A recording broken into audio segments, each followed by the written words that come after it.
Hello, you guys! I know you're probably crazy excited and happy to see that I am uploading so many videos so quick in a row. Actually, it turns out that the next and final chapter in my traveling life is probably going to be starting within the next 2 or 3 weeks. I'm still not going to tell you guys where that will be till I get to that location, and then I'll probably do like a little apartment tour, and here I am living here. Final chapter. Might be a little bit of a sad video. But because I need to kind of start organizing and packing and getting ready to move once more, I want to do a quick book review. So one of you guys' favorite things on my channel. I know you how people love my book reviews. And because I want to be able to pack these books up so that they can go into storage, I've started kind of packing up everything. In terms of how I'm going to go about doing it, you guys know I haven't been overly consistent about it. Sometimes I do A, B, C, D. Sometimes I do 5-star. Sometimes I go by how I read them. Sometimes I go in order of worst to best. So I'm sorry if there's not a lot of consistency there. In this video, I'm going to go from lowest rating, so D's, I don't have any F's, and move my way up to my A category. Good news is I have not actually been that much in a reading mood in the last couple of months. I was very, very crazy busy in November and December. January, I did most of the books you're going to see I actually read in January. Then February, I had that big trip to Mali. And then when I came back to Mali, I was feeling really bad. So again, I wasn't really motivated to reading. You guys don't care. Let's get into it. As usual, my D's and C's, and maybe even my B's, I'm not going to talk about that much. Because usually my F category, people kind of want to know why I hated it so much. And my A category, people want to know, well, if you think these are A's, why should I also read them? So I say a little bit more. And the things that are kind of in the middle normally kind of means like, it was meh. Chances are, you know, in a year or two, I'm probably not going to even really remember what the book was about. Actually, kind of looking at some of these, I'm already kind of like, what was this book about? I don't even remember that much. So, all right, D category, Elisa Victoria, Oldladyvoice. It looks like this. And the last time I was in London, when I went to visit my friend Enrica, we were in London together, saw this in a bookstore. I loved the cover, so this was kind of a cover book. This is a story of a young girl who is very unconventional for her age and her thinking and stuff. She's like a little bit more sexual. She's a little bit more violent and all this kind of stuff. And her relationship with her mother and her grandmother. Her mother is sickly and her grandmother kind of takes over her, like raising her and such. I didn't like the writing style. Again, this was translated from Spanish, if I remember correctly. So sometimes when books are translated, it could be that in the original language, it's actually very good. But I found the writing very boring. Nothing was happening. Then on top of that, the book is not linear. I'm not saying that I've never enjoyed non-linear storylines, but on average, even in movies, I'm not really a big fan of non-linear. It's just not something I really that enjoy. And like I said, the writing I didn't care for. Then I read this book, which had sprayed edges. And yes, that was part of the reason I was so attracted to it. It's called Flowers and Bones, Tag der Seelen by Sandra Grauer. This is a German book, as you can tell. This was a mess. This was a woke mess. Oh my god, this was such a woke mess. Basically, there is the main character, and she is, I don't, does it actually have a name? Katrina, from like the Mexican mythology of Day of the Dead, and I guess she is, the main character is a woman of Mexican heritage who then has the powers of La Catrina, who I guess helps people find their way into into the afterlife or whatever. And it's a story where she ends up making friends with creatures from other mythological places around the world. So I think one of her friends ends up being a banshee from Ireland, and they, what do they even do? Like, I don't remember. Like, I think her father gets kidnapped at some point because somebody is trying to take advantage of her powers or something. I don't even remember. Like, it was horrible. It was a woke mess. Everybody was genderqueer. Everybody was like, there was the constant woke preaching because she's Mexican. She moves to Ireland. That's what it was. She moves to Ireland with her family. And it was all like, she ends up dyeing her hair pink, if I remember correctly, and just becoming all about the patriarchy and gender and how difficult it is now because she's a Latina woman in Ireland, and how she has to deal with all of the, racism and stuff. I'm just, you guys know that. I'm over it, completely over it. Also bought this in London, I think even on the same trip. Stolen by Ann-Helen Laestadius. This was translated from the Finnish. Doesn't say on the back. It's Finnish or the Swedish or Norwegian, one of those. I was attracted to this book because it's about the Sami people, which is what they call the indigenous people in Scandinavia. Never read anything about them, and it's a crime story. There's a man in the village who kills like the caribou that belonged to the Sami people, and finding out who it was and stuff like that. It's a C, whatever. B category, we have The Crimson Fortress by Akshaya Raman. And this is the second part to The Ivory Key. The Ivory Key was one of my favorite books of last year. It was definitely an A category last year. It's about these 4 siblings, as you can see, 2 women and 2 men. And they are estranged from each other. They all kind of are living their own lives, but to save their kingdom, they all come together and have to work towards solving all kinds of different puzzles and treasury hunts. And it's got like a really Indiana Jones, plus there's magic and, trying to save their kingdom from the neighboring kingdom that's now trying to take over. Loved the first book. Thought it was really interesting. Second book is still good. I really enjoy this author's writing, but I think it started getting a little bit long-winded and tedious, and and then what happens with a lot of books, what I think is actually one of the things that's the most difficult for a lot of authors, is pacing. There's parts of the book that are just so long-winded, and then at the end everything was just like boom boom boom boom boom boom boom, and the end.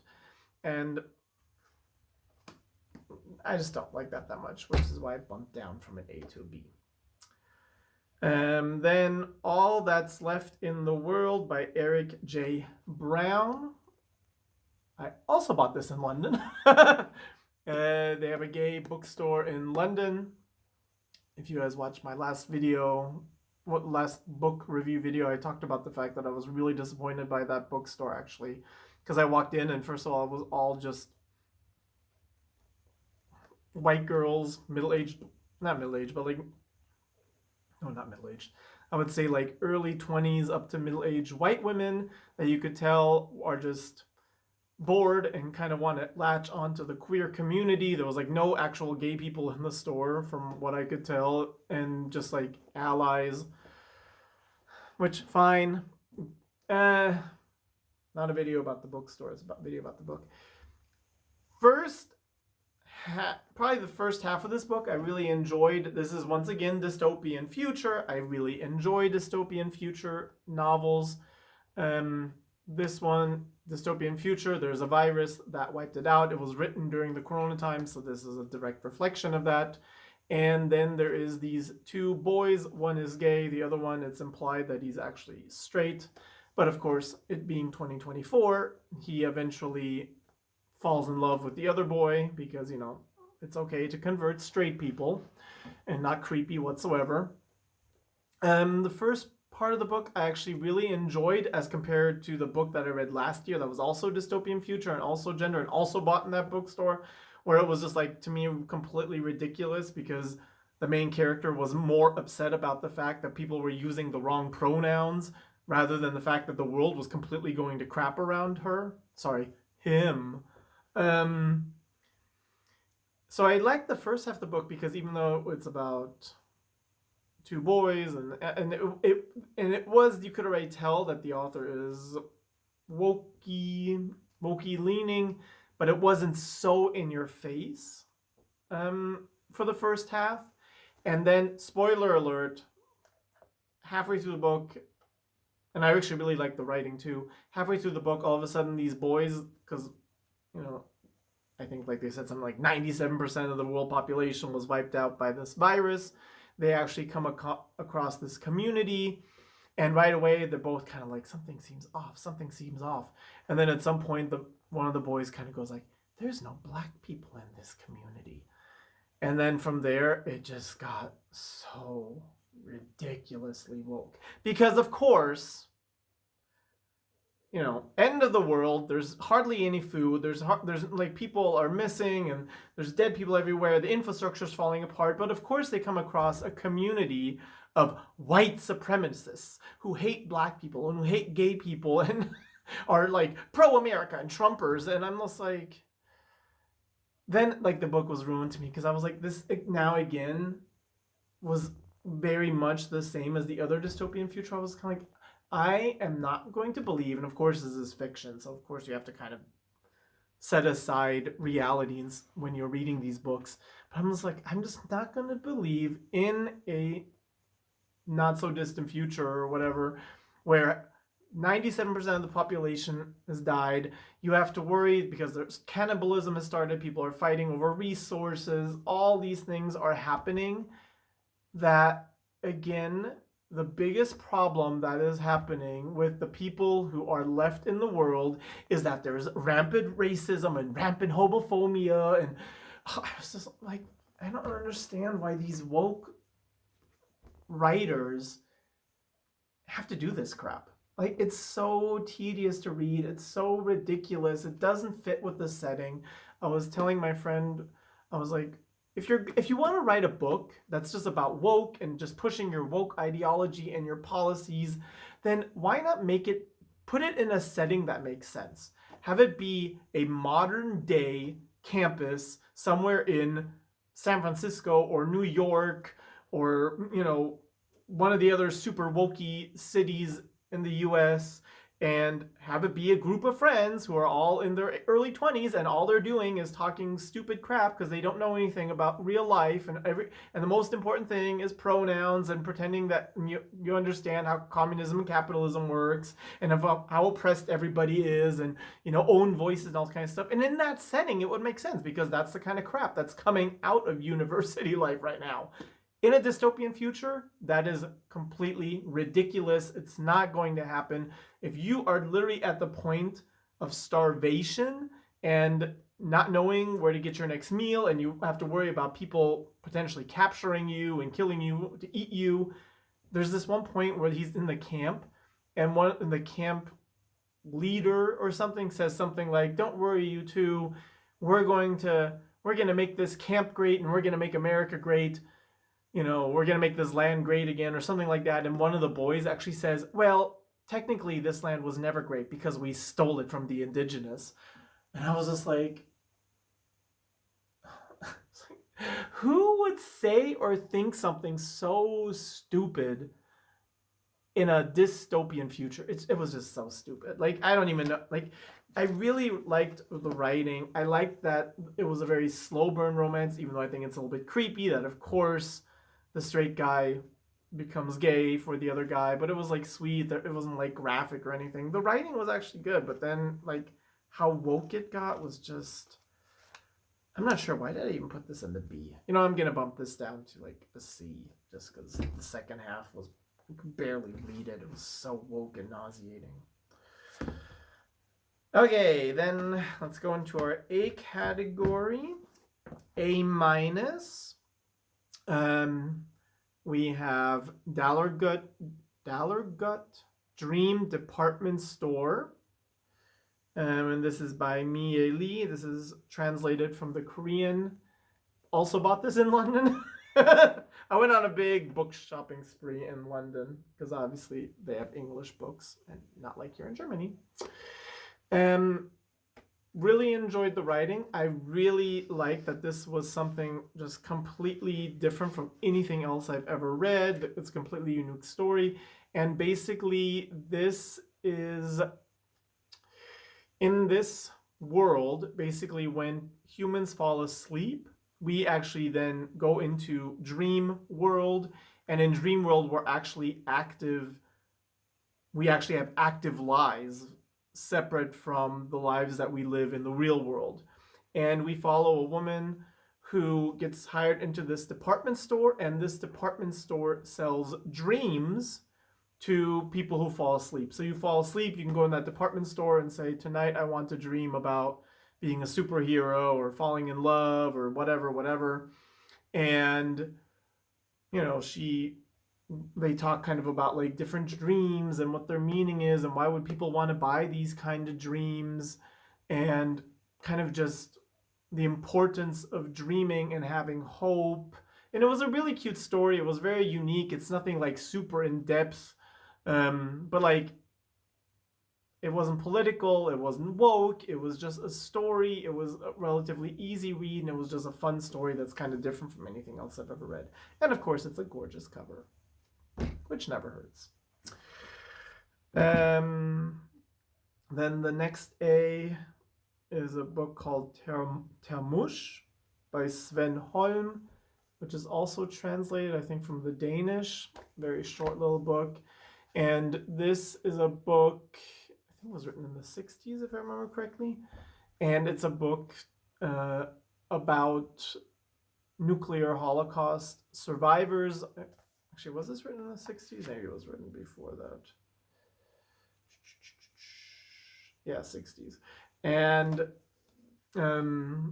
probably, I don't know, probably because I think in the 60s, the Cold War, maybe because of the Cold War, people were really worried if a nuclear war would happen and wipe out the ability for people to live on the planet. So here we follow the main character. He actually, in the years leading up to this potentially nuclear war, he bought himself a spot in this hotel that was built to withstand nuclear radiation, all this kind of stuff. And the book starts with them moving into this hotel. The nuclear bombs and everything have just happened, and everything is becoming uninhabitable.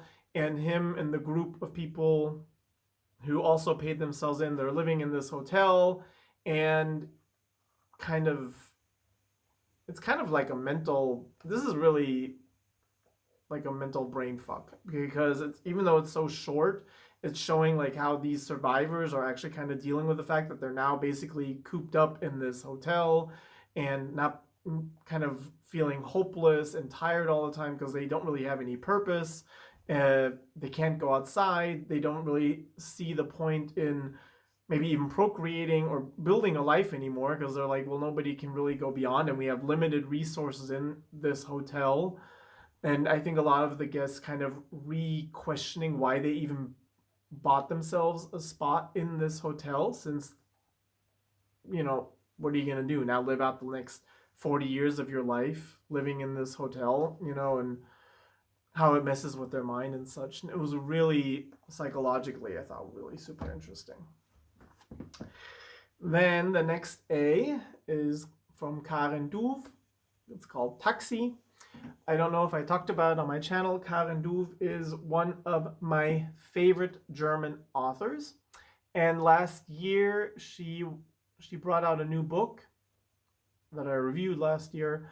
And for that, she was obviously doing like a book tour and doing readings and such. And so the closest reading she was doing was near Heidelberg, which is not that close to us. It was like a 3-hour drive. 3-hour drive in America is not a big deal. A 3-hour drive in Germany is, for Germans, because Europe is so small and the countries are so small, for that, literally everybody was like, you're crazy, you're gonna drive up there for one evening, for 3 hours for a one evening reading. And I was like, she never comes this far south. Like, she's from Hamburg, I think, if I remember correctly. And I was like, she's one of my favorite authors ever. She's one of my favorite authors ever, not just, but like definitely one of my favorite German authors. And so I drove all the way up there, and I haven't read all of her books because, to be honest, she's kind of like me on my channel, where she doesn't have like, this is what she does. You know, like most people on YouTube, they're like, I do movie reviews, or I do makeup, or I do politics, or book reviews, or I talk about food, or, you know, how to raise children, or whatever the different things are that people talk about on YouTube. And my channel has always been kind of like, I talk about whatever pops into my head and what I'm ever interested in at the moment. If it's travel, if it's gay stuff, if it's politics, if it's books reviews, or just wanting to talk about my life. And she's the same way. Like, her books that she's written are all over the place. Like, she's written historical fiction, then she's written actual nonfiction books. My favorite book from her, no surprise, is also a dystopian future book. She's written romance. She's just written everything. Anyway, while I was there, because there's certain books of hers that I've read the synopsis and I was like, this just doesn't interest me. It's just not my thing. Even though I like her as an author, I'm not going to read it. So I actually thought I had read all the books by her that were personally interesting to me. And I actually came with like a huge stack of books. And I was like, can you please sign my books? I took pictures with her and everything. If I was willing to edit this time, I would insert that, but I'm not. And then, while she was talking, like the moderator was kind of asking her some questions, and it was kind of like, can you give us an intro, all this kind of stuff. And she said that she actually, before she became an author, was a taxi driver for 30 years. And that like blew my mind, because like, secretly or not so secretly, one thing that I've always thought would have been really cool is if I would have really been interested in being an author. I don't have the talent, but it's always something that I would have loved to have pursued if I would have had the talent. And then she said she actually wrote a book about being a taxi driver. And I was like, I don't remember that. And it's semi-autobiographical.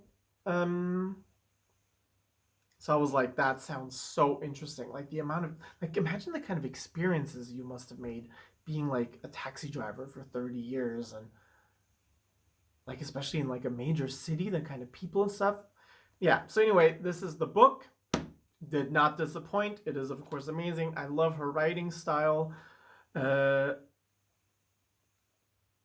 kind of things she saw, the things she went through and stuff. This was actually even filmed into a movie. I can't find it online for free, which makes me upset. I don't want to pay for it. Yeah. So I really loved it. If you do speak German, I definitely recommend you pick a book up from Karin Duve. The only thing that I'm a little bit disappointed by now is because obviously I bought this after the signing. It means it's my only Karin Duve book I have now that is not autographed, which is a bit of a bummer because I love to sign books. Okay, and the last book that I'm going to review, I actually have not finished it yet, but I don't know if I'm going to pick up another book after this. I'm probably going to finish this book, and then I'm just not going to do any more reading till I leave, and or if I do, then maybe I'll come back to this video and just put it down below, because I'm not going to obviously keep that book or take it to where I'm going next, so I can have it in my next review video. Anyway, and it's called Sweet Pea, or it has an extended title. The last person who called me Sweet Pea ended up dead, but I think the title is just Sweet Pea. And it's by J Skuse. Hopefully I'm saying her name right. About halfway through, but I love this book. I love her writing. She just goes for it, completely un-PC, completely unwoke, just says whatever this book is basically what most people's inner monologue is, especially in these woke times where we all have to pretend that we're politically correct, you know, and you see somebody that is like 450 pounds and we all have to stand there and be like, you're healthy, you're in good shape, you're gorgeous. And in the back of our heads, you know, we're all thinking non-nice things. So she says the quiet part out loud in this book. I actually think in a lot of ways, I told my friend Natalia, who is a big reader, we became friends through one of my booktube videos. I told her that reading this book reminds me so much of like the kind of conversations we have where we just kind of say however we feel. And yeah, so like unless something happens that I'm super not gonna like, so far it's definitely gonna get an A. I already bought the second, third, and fourth in the series because I found them online signed. And by now, anybody knows that the two things that just makes me so excited in the world is either a book with a sprayed edges or with colored edges, or a signed book. Like, these are two things that just make me super happy. I love it. Even though now sprayed edges have become very, very, very common, I would say, especially in YA novels. And they've gotten kind of garish and gaudy and like a little bit over the top. And especially a lot of them are now turning out to be really bad books, because most YA is, especially LGBT 7725 up, down, left, right, hashtag YA books. They always have the most beautiful covers and the most beautiful sprayed edges. And I've actually started feeling like it's a trap. It's like, you guys make this book purposely so pretty to look at because you know that it's a complete crap book to read. But yeah, those are two things that just make me super happy. Okay, so that is it for book reviews until I've moved, and then not sure how much reading I'm going to do once I've moved, because you guys know once this has happened to me when I moved to Azerbaijan and Saudi Arabia and Japan and wherever else I've lived, that normally I'm not doing an extensive amount of reading, because while I'm living in those other countries, I want to experience those countries and I want to travel there and I want to go all the different festivals, and now, you know, so reading kind of takes a back door. No, not back door, back shelf. Anyway, whatever. All right, hopefully you guys are doing well. Any book recommendations, anything you want to know more about the books I just reviewed, any comments in general, let me know. Hopefully you guys are doing well, and take care. Bye.